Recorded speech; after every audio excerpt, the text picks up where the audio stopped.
ورازقنا من الشاهدين والشاكرين والحمد لله رب العالمين. Watukufu wa Islam, kwanza kabisa tunamshukuru Allah jalla jalaluhu ambaye ametupa uhai mpaka kufika Ramadhani nyingine. Wengi tulikuwa nao mwaka jana, mwaka huu hatunao. Mwenyezi Mungu kati ya wengi ametuchagua sisi mpaka sasa bado tupo hai. Hatukupeleka maombi wala si kwa ujanja wetu kwamba tulikuwa tuna hela za kuweza kujitibu tunapokuwa wagonjwa, au tulikuwa ni wajanja sana wa kumkwepa Israeli au matatizo yoyote ambayo yanaweza yakamuondoa binadamu akawa fi idadil mauta badala ya kuwa katika idadil ahya.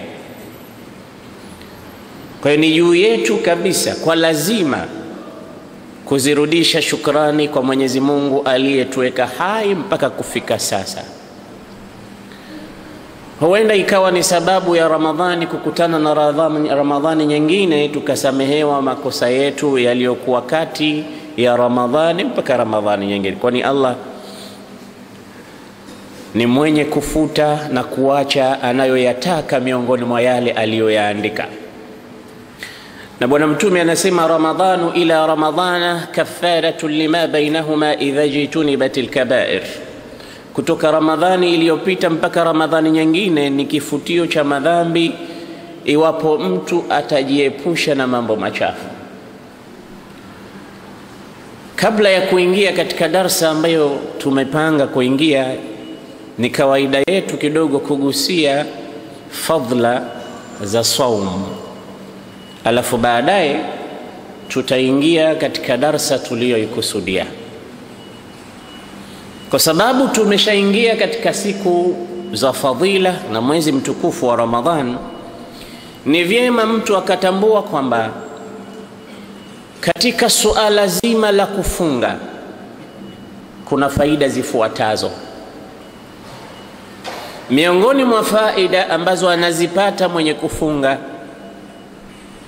Mwenyezi Mungu Subhanahu wa Ta'ala anajalia katika kifua chako mche unaoitwa taqwa na imani. Mafunzo maalum ambayo kila mwenye kufunga, lakini mwenye kufunga kwa ajili ya Allah, imanan wa ihtisaban, akiwa na imani juu ya saumu yake na akiwa anataraji thawabu kutoka kwa Allah.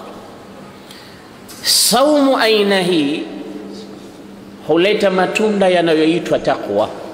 Hii ni faida kubwa anayoipata mwenye kufunga katika kila anapofunga saumu ya Ramadhan, lakini kwa sharti kwamba saumu hiyo iwe ni imanan wa ihtisaban, kama ilivyokuja katika hadithi ya Mtume Muhammad sallallahu alayhi wasallam, man sama ramadhana imanan wa ihtisaban ghufira lahu ma taqaddama min dhanbihi. Mwenye kufunga Ramadhani akiwa na iman na akitaraji malipo kutoka kwa Mola wake, atasamehewa makosa yake yaliyopita. Kwa sababu gani Mtume anasema hivyo? Hadithi hii inamaanisha kwamba si kila mwenye kufunga amefunga. farubba saimin laysa lahu min saumihi siwa aljui wal atash. Katika hadithi nyingine Mtume anasema, huenda mwenye kufunga akawa hakuambulia isipokuwa njaa na kiu. Allah situjalie miongoni mwa hao. Na mimi naona saumu aina hii ndiyo iliyotawala katika mitaa yetu, katika majumba yetu, katika miji yetu. Saumu ya kukaa na kiu na njaa aliyoisema Bwana Mtume Muhammad sallallahu alayhi wasallam, rubba saimin laysa lahu nasibun min saumihi. Huenda mfungaji akawa hana fungu, yani hakupata kitu, sufuri katika saumu yake aliyoianza, isipokuwa alichokipata ni ile ukavu wa njaa na ukavu wa kiu, kwa sababu hakufuata dhawabitu siyam, hakufuata masharti ya saum, hakufuata utukufu na ubora uliotangazwa, wala hakufuata saumu ilivyoelezwa hasa ifungwe vipi. Kwani saumu inafungwa vipi? Manake ukitaja neno saumu, ulama al-fiqh nasema huwa al-imsaku an mufattiratin min al-akli wash-shurbi wal-jima' min al-fajr ila ghurub ash-shams.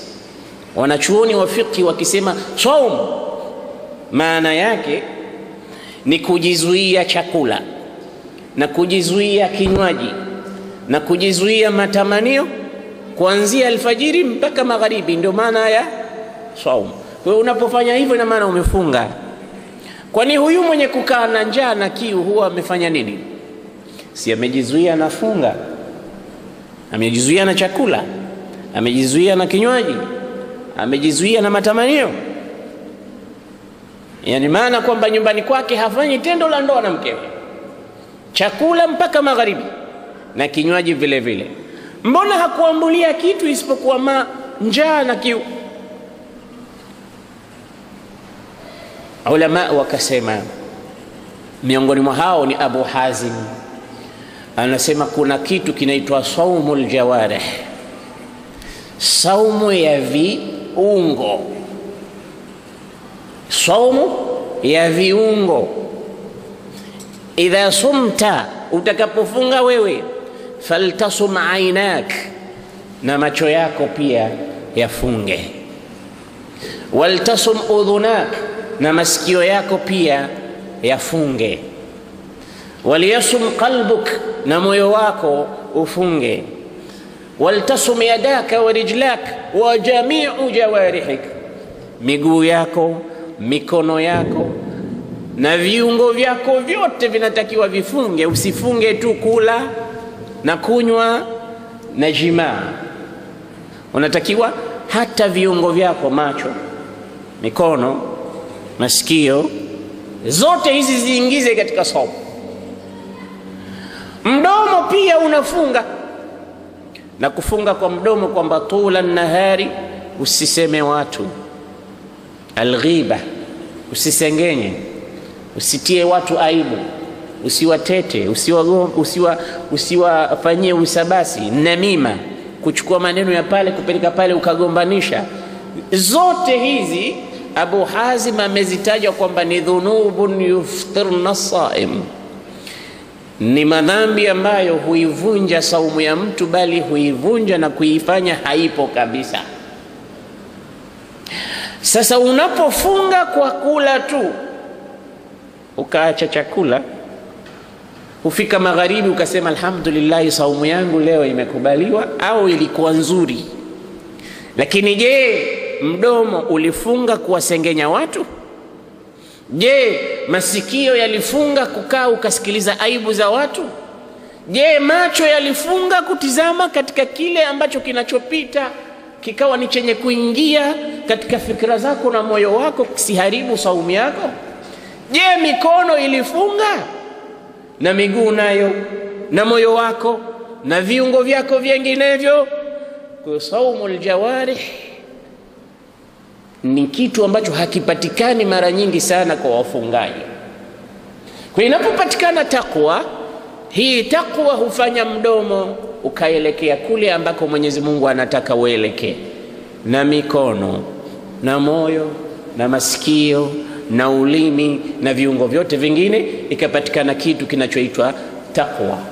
Kwa hiyo miongoni mwa matunda ya saum an tujada taqwa fi qulubi saimin, ni jambo la takwa kupatikana. Zoezi hili ni kama training maalum kwamba tukimaliza tunakuwa wacha Mungu.